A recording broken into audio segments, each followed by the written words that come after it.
નમસ્કાર તાલીમાર્થી મિત્રો, ઔદ્યોગિક તાલીમ સંસ્થા રાજકોટથી હું આશિષ ગોરવાડિયા, ઇન્સ્ટ્રક્ટર એમ્પ્લોયબિલિટી સ્કિલ્સ.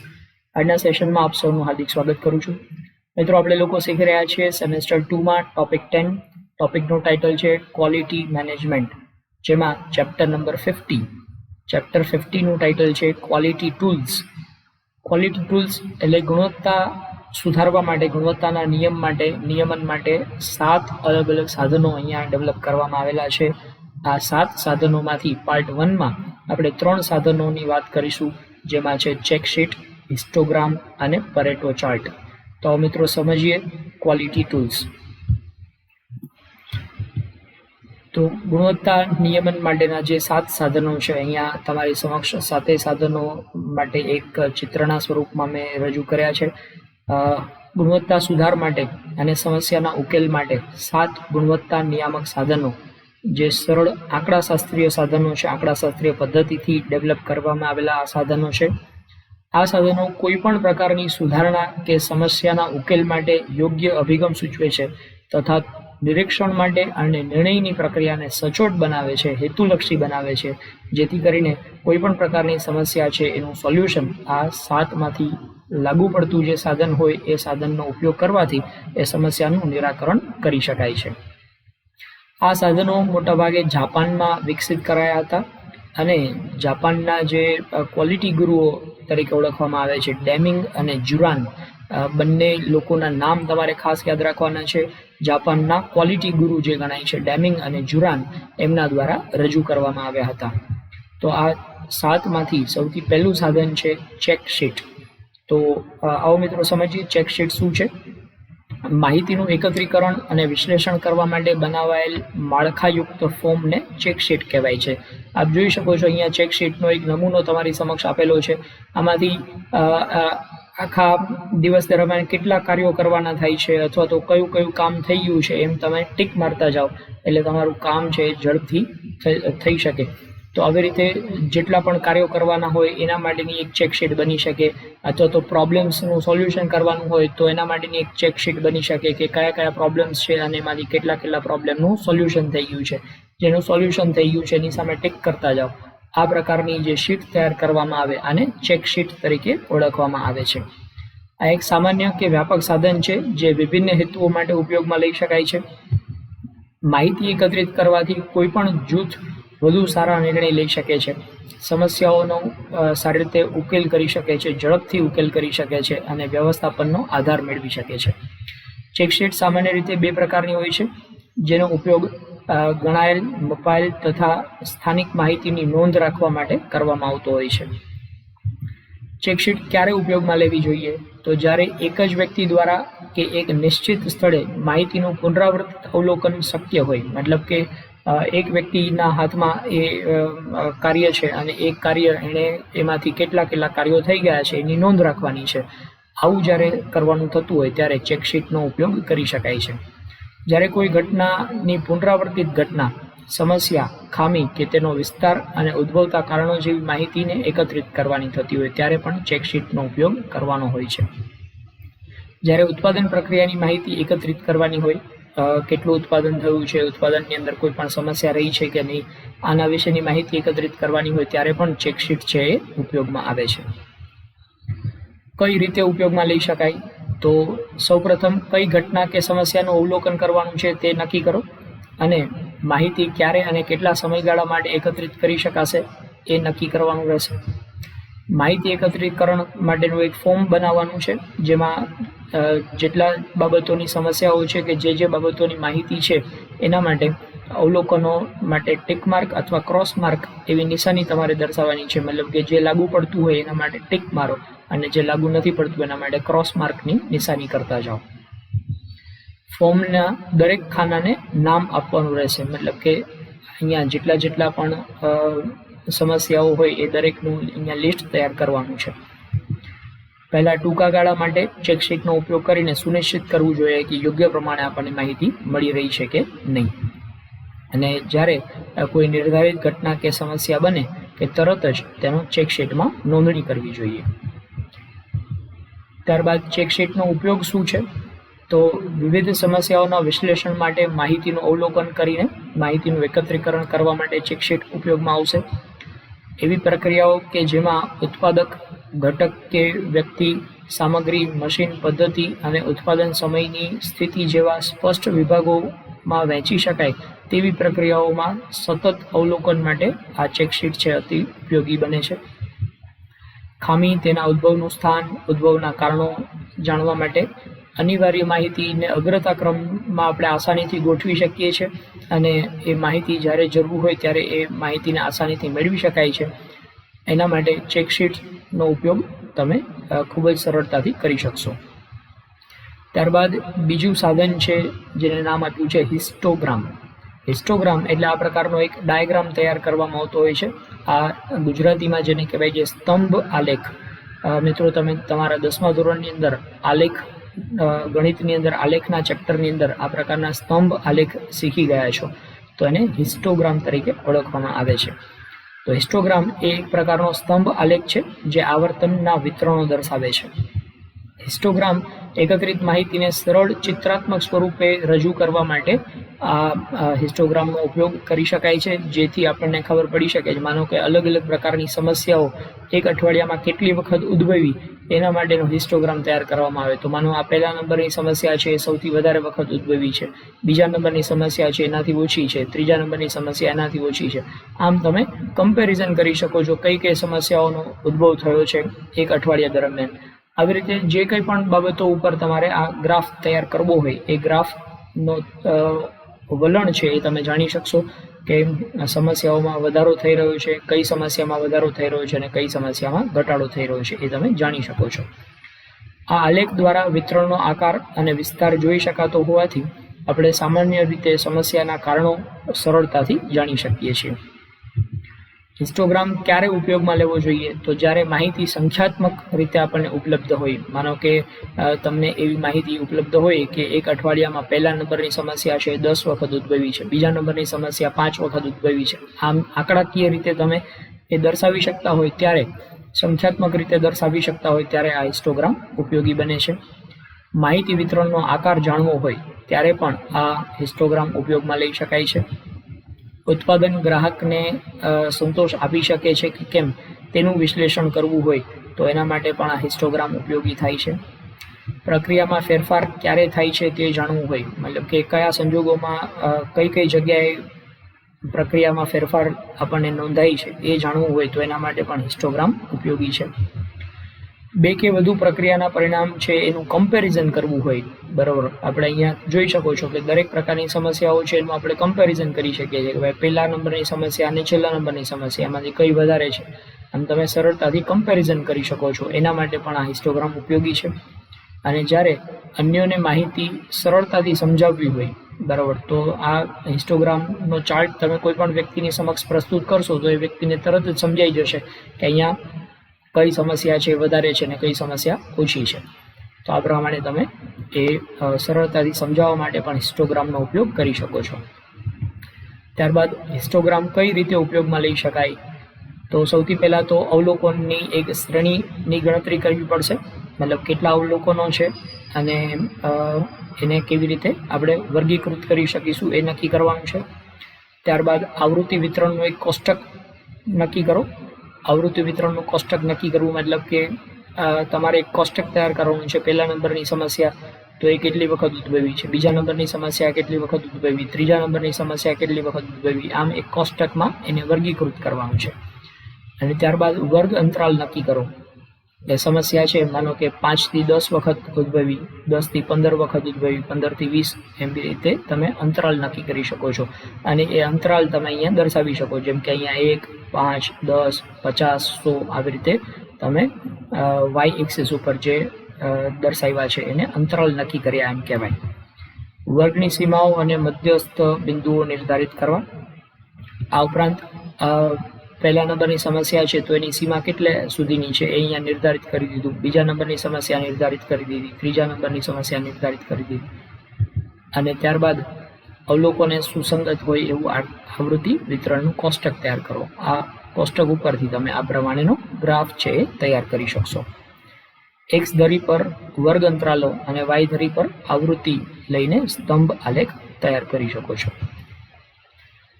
ત્યારબાદ નેક્સ્ટ છે પરેટો ચાર્ટ. હિસ્ટોગ્રામ જેવો જ એક ચાર્ટ છે જે પરેટો ચાર્ટ તરીકે ઓળખવામાં આવે છે. હિસ્ટોગ્રામની અંદર અને પરેટો ચાર્ટની અંદર તફાવત શું છે? તો આ એક લાઈન તમે જોઈ શકો છો. પરેટો ચાર્ટની અંદર આ પ્રકારની એક લાઈન તૈયાર કરવામાં આવે છે સ્તંભાલેખ છે એની ઉપર. આ લાઈન જે તૈયાર થઈ એના ઉપરથી આપણને ખબર પડી શકશે કે તમે જે બાબત ઉપર ચાર્ટ તૈયાર કરી રહ્યા છો એનું વલણ કેવું છે. આ ઉપર જઈ રહ્યું છે તો મતલબ કે સમસ્યામાં વધારો થઈ રહ્યો છે. જો આ લાઈન છે આમ નીચેની તરફ જઈ રહી હોય તો મતલબ કે સમસ્યામાં ઘટાડો થઈ રહ્યો છે. એમ તમને પરેટો ચાર્ટ ઉપરથી વલણની ખબર પડી શકે. આ પણ એક એવું ચિત્રાત્મક સાધન છે જે મોટી સમસ્યાને નાના નાના વિભાગોમાં વહેંચીને કયા પરિબળો સૌથી વધુ અગત્યના છે તે જાણવા માટે આપણને મદદ કરી શકે છે. આ ટૂલનું નામ ઇટાલિયન અર્થશાસ્ત્રી વિલ્ફ્રેડ પરેટો એના નામ ઉપરથી આપવામાં આવ્યું છે. આ ટૂલની મદદથી કોઈ નિશ્ચિત સમસ્યાનું મૂળ ક્યાં છે તે જાણી શકાય છે અને કઈ બાબત ઉપર વધુ પ્રયત્નો કરવાની જરૂર છે જેથી કરીને એ બાબતને આપણે સરળતાથી સોલ્વ કરી શકીએ એ જાણવા માટે પરેટો ચાર્ટ ઉપયોગી છે. પરેટો ચાર્ટ ક્યારે ઉપયોગમાં લેવો જોઈએ? તો પ્રક્રિયામાં આવતા અંતરાયોની આવૃત્તિ જાણવી હોય, મતલબ કે દરેક પ્રક્રિયામાં કઈ કઈ જગ્યાએ અડચણો આવી રહી છે એ તમારે જાણવું હોય તો એના માટેનો પરેટો ચાર્ટ બનાવી શકાય. જ્યારે પ્રક્રિયામાં વધારે સમસ્યાઓ કે કારણો હોય અને એ બધા કારણો ઉપર તમે ધ્યાન કેન્દ્રિત કરવા ઈચ્છતા હોય ત્યારે પણ પરેટો ચાર્ટ છે દર્શાવી શકાય છે. જ્યારે નિર્ધારિત ઘટકોના અવલોકન દ્વારા બૃહદ કારણોનું વિશ્લેષણ કરવું હોય, મતલબ કે કોઈ બાબતોમાં કઈ સમસ્યા રહેલી છે એ સમસ્યાનું તમારે મૂળ સુધી નિરાકરણ કરવું હોય, સમસ્યાનું મૂળ કારણ કઈ જગ્યાએ છે એનું નિરાકરણ કરવું હોય તો એના માટે પણ પરેટો ચાર્ટ છે ઉપયોગી છે. તમારી માહિતી વિશે અન્ય લોકો સાથે વાત કરવી હોય ત્યારે પણ પરેટો ચાર્ટ છે એ લોકોને સમજાવવા માટે ઉપયોગી થાય છે. ત્યારબાદ કઈ રીતે આ પરેટો ચાર્ટ બનાવી શકાય એના વિશેની વાત કરીએ. તો જૂથની બાબતોને કેવી રીતે કક્ષામાં મૂકશો તે પ્રથમ નક્કી કરવું. કયું માપ યોગ્ય રહેશે તે નક્કી કરવું, મતલબ કે પરેટો ચાર્ટમાં અહીંયા કયા કયા પ્રકારના માપ છે એ તમે નક્કી કરો. દાખલા તરીકે અહીંયા ઉદાહરણમાં તમને જે પરેટો ચાર્ટ આપવામાં આવ્યું છે એમાં કસ્ટમર કમ્પ્લેન્ટ્સ માટેનો એક ચાર્ટ છે, કમ્પ્લેન્ટ અબાઉટ ડોક્યુમેન્ટને લગતી કમ્પ્લેન્ટ્સનો ચાર્ટ છે અને ડિફેક્ટ્સ બાય ડિસિપ્લિન શિસ્ત ભંગને કારણે ડિફેક્ટ થઈ છે એના માટેનો ચાર્ટ છે. હવે માનો કે આપણે કસ્ટમર કમ્પ્લેન્ટનો ચાર્ટ લઈએ તો કયા કયા પ્રકારની કમ્પ્લેન્ટ્સ આવી છે તો અહીંયા દર્શાવી શકાય. કસ્ટમર કમ્પ્લેન્ટમાં સૌથી પહેલાં તો સર્ટિફિકેટ મિસિંગ હોય એવી કમ્પ્લેન્ટ છે. પછી તમે કંઈ ડોક્યુમેન્ટ્સમાં ડિફેક્ટ હોય, સર્ટિફિકેશનની એરર હોય એવી કમ્પ્લેન્ટ છે. તો કઈ પ્રકારની કમ્પ્લેન્ટ કેટલી વધારે છે એ તમને આ ચાર્ટ ઉપરથી ખબર પડી શકે. પછી કમ્પ્લેન્ટ અબાઉટ ડોક્યુમેન્ટ્સ, તો ડોક્યુમેન્ટને લગતી કમ્પ્લેન્ટ છે એ તમે અહીંયા ચાર્ટ ઉપર દર્શાવી શકો છો. અને ડિફેક્ટ્સ બાય ડિસિપ્લિનને કારણે કઈ પ્રકારની ડિફેક્ટ્સ થઈ છે એ અહીંયા ચાર્ટ ઉપર દર્શાવી શકો છો. તો આમ કયા પ્રકારની સમસ્યા વધારે આવી છે એ તમે પરેટો ચાર્ટના આધાર ઉપર નક્કી કરી શકો છો. સામાન્ય રીતે આવૃત્તિ એ જથ્થો, કિંમત અને સમય જેવા માપોનો ઉપયોગ કરી શકાય છે. દાખલા તરીકે આવૃત્તિમાં અહીંયા દર્શાવ્યું કે એક અઠવાડિયાની અંદર આવેલી કમ્પ્લેન્ટ્સ, તો એક અઠવાડિયાના પહેલા દિવસે કઈ, બીજા દિવસે, ત્રીજા દિવસે એમ તમે નક્કી કરી શકો છો. ચાર્ટ કયા સમયગાળાને આવરી લેશે એને પણ તમે નિર્ધારિત કરી શકો છો અને એને કેટેગરીમાં નોંધણી કરી શકો છો. પ્રત્યેક કક્ષાના માપના સરવાળા કરી અને તમે માપને યોગ્ય પ્રમાણમાં ગોઠવી આપવું. તો સમસ્યા છે એનું માપ નક્કી કરો કે સમસ્યા છે મહત્તમ કેટલી વખત ઉદ્ભવી છે. માનો કે મહત્તમ આખા અઠવાડિયામાં 100 વખત કે મહત્તમ 50 વખત, એવી રીતે તમે અહીંયા ગણતરી દર્શાવી શકો છો. આ પ્રમાણ માપ ચાર્ટની ડાબી બાજુએ દર્શાવવાનું હોય છે. આ રીતે અહીંયા ડાબી બાજુ એટલે કે વાય એક્સિસ ઉપર તમે આ પ્રમાણ દર્શાવ્યું છે. તમામ કક્ષાના સ્તંભ બનાવવા અને તેને યોગ્ય નામ આપવા. આ દરેક સ્તંભમાં સૌથી ઊંચો સ્તંભ છે એ ડાબી તરફ છેવાડે મૂકી અને ત્યાર પછીના સ્તંભ છે એને ઉતરતે કક્ષામાં અહીંયા મૂકવાના છે. તો સૌથી વધારે જે સમસ્યા હોય એ પહેલા નંબર ઉપર, એનાથી ઓછી સમસ્યા બીજા નંબર ઉપર, એનાથી ઓછી હોય ત્રીજા નંબર ઉપર. આ પ્રમાણે તમે પરેટો ચાર્ટ દર્શાવી શકો છો. જો નાના નાના માપવાળી કક્ષાઓ વધારે હોય તો તેમનો એક જૂથ તૈયાર કરી અને અન્ય એવું નામ આપી અને તમે એક કક્ષાને છેલ્લે મૂકી શકો છો. જેમ અહીંયા આપણે છેલ્લું એક અધર્સ એવા ટાઇટલથી બીજી જે વધારાની સમસ્યાઓ હોય એને અધર્સના ટાઇટલ નીચે આપણે મૂકી શકીએ છીએ અને આ પ્રમાણેનો એક ચાર્ટ આપણે તૈયાર કરી શકીએ છીએ. પરેટો ચાર્ટનો ઉપયોગ શેના માટે થઈ શકશે? તો સમસ્યાના મૂળ કારણો છે એ શા માટે પુનરાવર્તિત થઈ રહ્યા છે એ જાણવા માટે, એનું પૃથ્થકરણ કરવા માટે પરેટો ચાર્ટ ઉપયોગી છે. જ્યારે સમસ્યાની સંખ્યા અને કારણો ઘણા બધા હોય અને એમાંથી સૌથી અગત્યનું પરિબળ કયું છે, સૌથી અગત્યનું કારણ કયું છે એ તમે જાણવા ઈચ્છતા હોય ત્યારે પરેટો ચાર્ટનો ઉપયોગ કરી શકાય.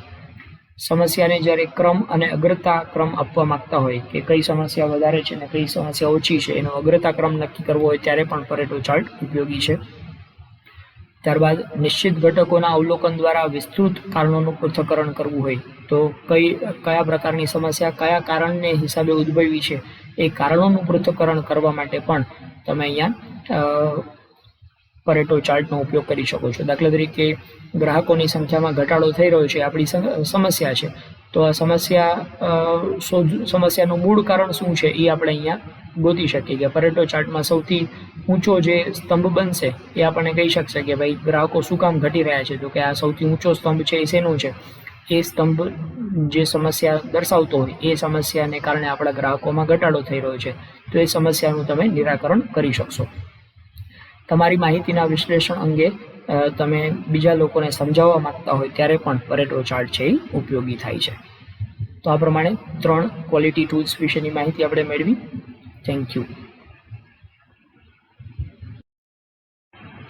નમસ્કાર તાલીમાર્થી મિત્રો, ઔદ્યોગિક તાલીમ સંસ્થા રાજકોટથી હું આશિષ ગોરવાડિયા, ઇન્સ્ટ્રક્ટર એમ્પ્લોયબિલિટી સ્કિલ્સ. આજના સેશનમાં આપ સૌનું હાર્દિક સ્વાગત કરું છું. મિત્રો, આપણે લોકો શીખી રહ્યા છે સેમેસ્ટર 2માં ટોપિક 10. ટોપિકનું ટાઇટલ છે ક્વોલિટી મેનેજમેન્ટ, જેના ચેપ્ટર નંબર 50નો અભ્યાસ આપણે કરી રહ્યા છીએ. ચેપ્ટરનું ટાઇટલ છે ક્વોલિટી ટૂલ્સ, જેનો પાર્ટ 2. પાર્ટ 2માં આપણે 4 અલગ અલગ પ્રકારના ક્વોલિટી ટૂલ્સ વિશે વાત કરવાના છીએ, જેમાં ફિશબોન ચાર્ટ, સ્ટ્રેટિફિકેશન, સ્કેટર ડાયાગ્રામ અને કંટ્રોલ ચાર્ટ, આવા 4 અલગ અલગ ક્વોલિટી ટૂલ્સ વિશે વાત કરી રહ્યા છીએ. તો આવો મિત્રો શરૂ કરીએ. સૌથી પહેલું છે ફિશબોન ચાર્ટ. ફિશબોન ચાર્ટ આવું નામ શા માટે આપવામાં આવ્યું છે? તો ફિશબોન માછલીના આકારવાળો આ એક ચાર્ટ તૈયાર કરવામાં આવે છે, એટલા માટે એને ફિશબોન ચાર્ટ તરીકે ઓળખવામાં આવે છે. તો આ ડાયાગ્રામને ફિશબોન ચાર્ટ કે ઇશિકાવા આકૃતિ તરીકે પણ ઓળખવામાં આવે છે. તેનો મુખ્ય ઉપયોગ ખાસ સમસ્યાના કારણોની યાદી બનાવવા માટે, મતલબ કે કોઈ પણ પ્રકારનો પ્રોબ્લેમ ઉત્પાદન પ્રક્રિયાની અંદર આવી રહ્યો છે, માનો કે અહીંયા એક ડિલે શેડ્યુલ આ પ્રકારનો ડાયાગ્રામ બનાવ્યો છે, તો શેડ્યુલ શું કામ ડિલે થઈ રહ્યું છે એની પાછળના અલગ અલગ મૂળભૂત કારણો છે એનું વર્ગીકરણ કરી અને દરેક કારણોના પેટા કારણો છે અહીંયા તમે ફિશબોનની અંદર દર્શાવતા જાઓ. આ પ્રકારે તમે મૂળ કારણ કયું છે, મૂળ સમસ્યા શું છે, એના કારણોના મૂળ સુધી પહોંચી શકો છો. મુખ્ય સમક્ષિતિજ રેખામાંથી બહાર આવતી રેખાઓ સમસ્યાનું મુખ્ય કારણ દર્શાવે છે અને એ રેખાઓમાંથી નીકળતી બીજી રેખાઓ ગૌણ કારણો દર્શાવે છે. તો આ મુખ્ય રેખા છે, અહીંયા સમસ્યા દર્શાવવામાં આવી છે, શેડ્યુલ ડિલે થયું એ સમસ્યા ઉદ્ભવવા પાછળના કારણો, અહીંયા જે મુખ્ય લાઈન દેખાય છે એ બધા મૂળ કારણો છે અને મૂળ કારણોમાંથી અહીંયા નીકળતી જે પેટા લાઈન છે એ બધા પેટા કારણો દર્શાવતા હોય છે. આ પ્રકારનો એક ફિશબોન ડાયાગ્રામ તમારી સમક્ષ પ્રસ્તુત કર્યો છે. માનો કે અહીંયા મૂળ સમસ્યા શું છે? તો કે પુઅર ક્વોલિટી, મતલબ કે આપણે જે વસ્તુ બનાવી રહ્યા છે એ વસ્તુની ગુણવત્તા છે એ ખૂબ જ નબળી છે. આ મૂળ સમસ્યા છે. હવે આ ગુણવત્તા નબળી હોવા પાછળના કારણો કયા કયા છે? તો આ મુખ્ય લાઈન જે છે એની ઉપર દર્શાવેલા જે કારણો છે, અહીંયા તમે જોઈ શકો છો કે પહેલું કારણ દર્શાવ્યું છે મેથડ એ ખોટી હોઈ શકે, એને કારણે ગુણવત્તા ઓછી છે. એની સાથે અહીંયા નીકળતા જે પેટા કારણો છે એ મેથડ કેવી છે? તો કે નોન સાયન્ટિફિક મેથડ છે, વેરી ઓલ્ડ મેથડ છે, આ પ્રોડક્શન સિસ્ટમ ખરાબ છે, એને કારણે આ તકલીફ થઈ રહી છે. આ ઉપરાંત બીજું અહીંયા દર્શાવ્યું છે કે મેન પાવર, તો માણસોને લગતી સમસ્યા છે. માણસોને લગતી સમસ્યાની પેટા સમસ્યા શું છે? તો કે ડેટા કીપિંગ, એટલે કે માણસો છે ડેટા બરોબર મેન્ટેન નથી કરતા.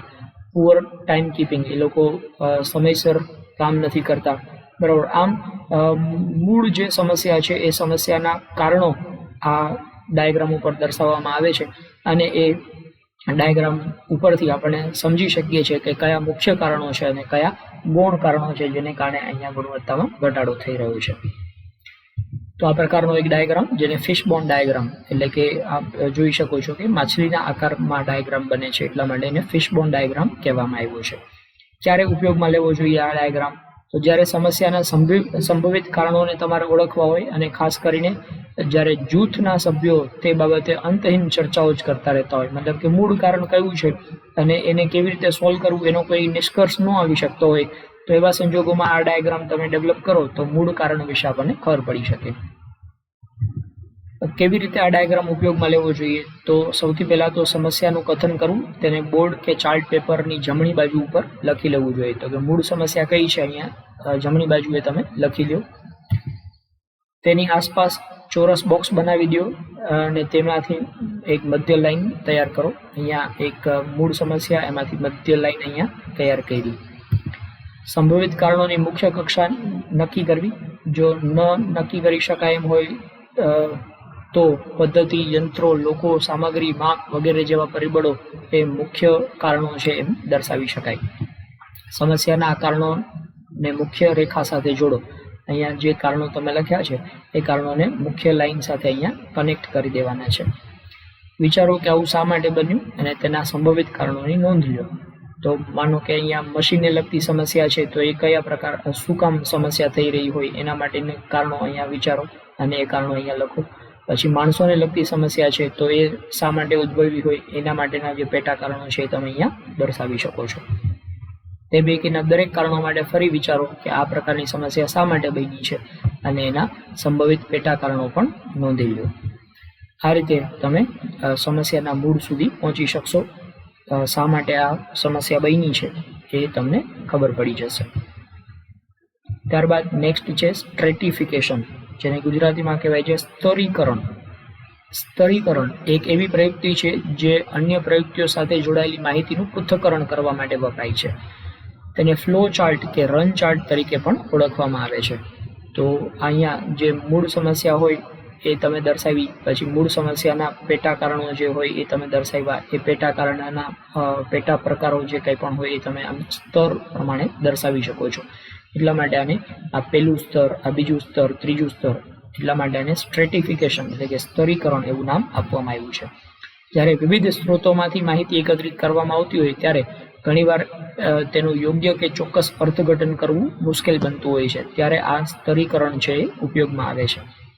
આવા સમયે સ્તરીકરણની પ્રયુક્તિથી તમે અહીંયા મૂળ સમસ્યા છે એને નાના નાના પેટા જૂથમાં વહેંચી અને તેની તપાસ કરી શકો છો અને સમસ્યા માટેના અલગ અલગ કારણો છે એ તમે ગોતી શકો છો.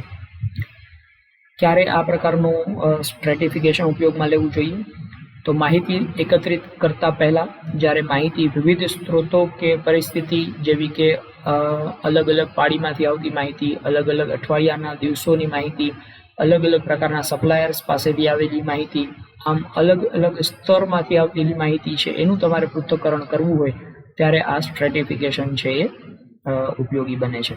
તો આમ જોઈ શકો છો કે મૂળ સમસ્યા છે, માનો કે પ્રોડક્ટની ક્વોલિટી ઘટી છે.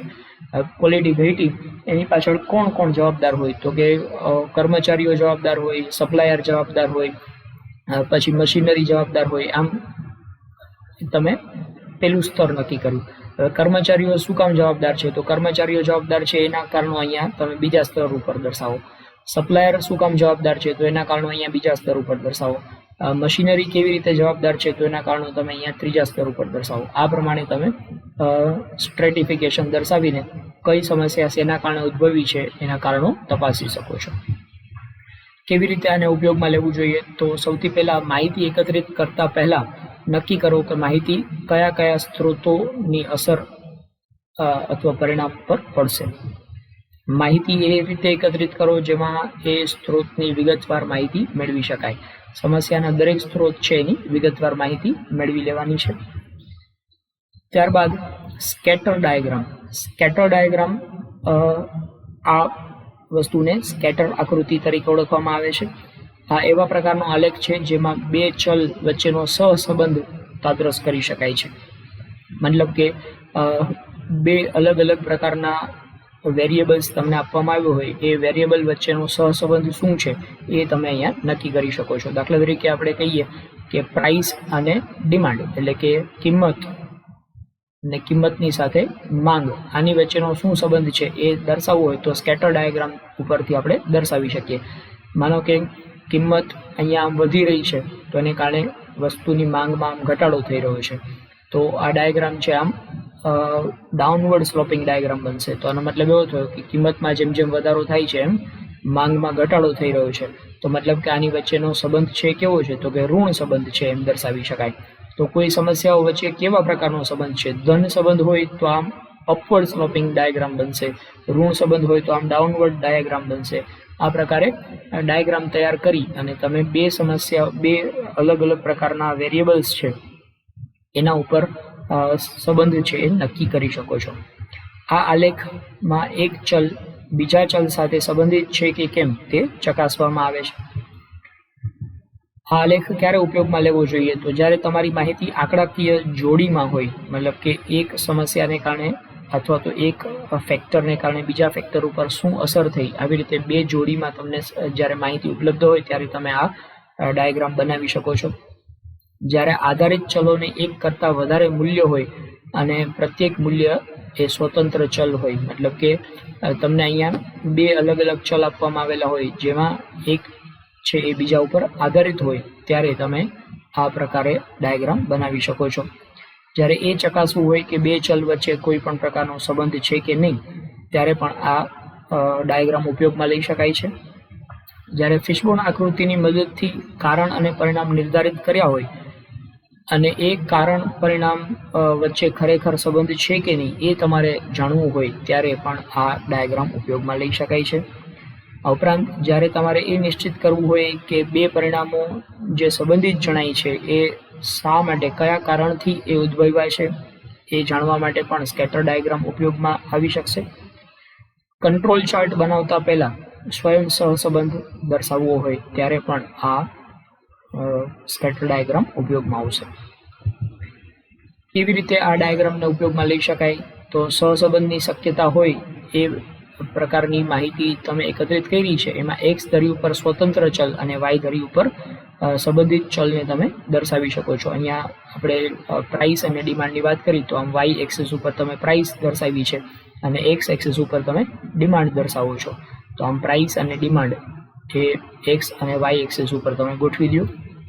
માહિતીની એક પ્રત્યેક જોડનું એક બિંદુ તૈયાર કરો, એક્સ અને વાય ધરીને જે છેદે એ પ્રકારે.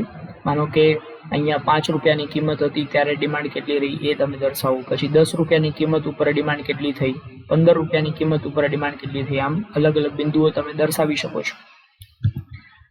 બિંદુઓનું અવલોકન કરો અને દરેક બિંદુઓને એકબીજાની સાથે જોડી દો. જો બિંદુઓ સ્પષ્ટ રેખા કે વલય બનાવતા હોય તો તમે આગળ વધતા વલય બનાવે તો તમે આગળ વધતા અટકી શકો છો. મતલબ કે તમને ખાસ ટ્રેન્ડ ખબર પડી જાય કે આમ અપવર્ડ સ્લોપિંગ છે તો તમને ખબર પડશે કે આની વચ્ચે ધન સંબંધ છે, અને જો ડાઉનવર્ડ સ્લોપિંગ થઈ રહ્યું હોય તો એની વચ્ચે ઋણ સંબંધ છે એમ નક્કી કરી શકાય. હવે તમે સહસંબંધનું આના ઉપરથી વિશ્લેષણ કરી શકો છો. ત્યારબાદ નેક્સ્ટ છે કંટ્રોલ ચાર્ટ.